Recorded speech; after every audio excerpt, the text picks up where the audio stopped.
ചോദ്യപേപ്പർ ചോർച്ചയിൽ MS solutions ഉടമ ഷുഹൈബിന് ജാമ്യമില്ല. ജാമ്യാപേക്ഷ താമരശ്ശേരി കോടതി തള്ളി. AK അഭിലാഷ് നമുക്കൊപ്പം. AK അഭിലാഷ്, ചോദ്യപേപ്പർ ചോർത്തിയ വഴിയടക്കം കണ്ടെത്തിക്കഴിഞ്ഞ ഒരു സാഹചര്യത്തിലാണ് ജാമ്യാപേക്ഷ കോടതിക്ക് മുന്നിൽ എത്തിയിരിക്കുന്നത്. എന്തൊക്കെ കാരണങ്ങൾ കൊണ്ടാണ് ജാമ്യാപേക്ഷ താമരശ്ശേരി കോടതി തള്ളിയത്?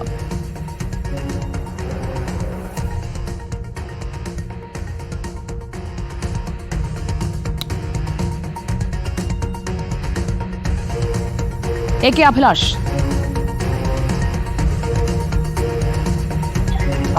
താമരശ്ശേരി കോടതിയാണ് ഇപ്പോൾ ഷുഹൈബിന്റെ ജാമ്യാപേക്ഷ തള്ളിയിരിക്കുന്നത്. നേരത്തെ ക്രൈംബ്രാഞ്ച് അടക്കം ഇദ്ദേഹത്തെ ചോദ്യം ചെയ്തിരുന്നു. അതിനുശേഷം വീണ്ടും ജയിലിലേക്ക് അയക്കുകയും ചെയ്തു. അതിനുശേഷമാണ് ജാമ്യാപേക്ഷ നൽകുകയും ചെയ്തിരിക്കുന്നത്. പക്ഷേ ഈ ജാമ്യാപേക്ഷ ഇപ്പോൾ കോടതി തള്ളുകയുണ്ടായിരുന്നത്. പക്ഷേ എന്താണ് ഇതിന്റെ വിശദാംശങ്ങൾ എന്ന കാര്യത്തിൽ നമുക്ക് ഇപ്പോൾ വ്യക്തമായുള്ള വിവരങ്ങൾ ലഭിച്ചിട്ടില്ല. ഏതായാലും ഷുഹൈബിന്റെ ജാമ്യാപേക്ഷ തള്ളിയിരുന്നു. നേരത്തെ തന്നെ ഇത്തരം സൂചന, അതായത് കീഴ്ക്കോടതിയിൽ നിന്ന് ജാമ്യം ലഭിക്കാനുള്ള സാധ്യത ഇല്ല എന്നുള്ള ഒരു വിലയിരുത്തൽ തന്നെയായിരുന്നു ഈ അഭിഭാഷകരുള്ളത്. അതോടൊപ്പം തന്നെ ജില്ലാ കോടതിയും അതോടൊപ്പം തന്നെ ഹൈക്കോടതിയെ സമീപിക്കുമെന്നുള്ള കാര്യം കൂടി നേരത്തെ വ്യക്തമാക്കുകയും ചെയ്തിരുന്നു. ഇപ്പോൾ ഏതായാലും ജാമ്യാപേക്ഷ തള്ളിയിരിക്കുന്ന ഒരു സാഹചര്യത്തിൽ ഒരുപക്ഷെ ഹൈക്കോടതിയെ സമീപിക്കാനുള്ള ഒരു സാഹചര്യം തന്നെയാണ് ഇപ്പോൾ കാണുകയും ചെയ്തത്. ഏതായാലും ഷുഹൈബിന്റെ ജാമ്യാപേക്ഷ ഇപ്പോൾ താമരശ്ശേരിയിലെ സെഷൻസ് കോടതി തള്ളുകയാണ് ഉണ്ടായിരിക്കുന്നത്. പ്രതി ഷുഹൈബിന് ജാമ്യമില്ല. MS സൊല്യൂഷൻസ് ഉടമ ഷുഹൈബിന്റെ ജാമ്യാപേക്ഷയാണ് ഇപ്പോൾ താമരശ്ശേരി കോടതി തള്ളിയിരിക്കുന്നത്. AK അഭിലാഷാണ് വിവരങ്ങൾ നൽകിയത്.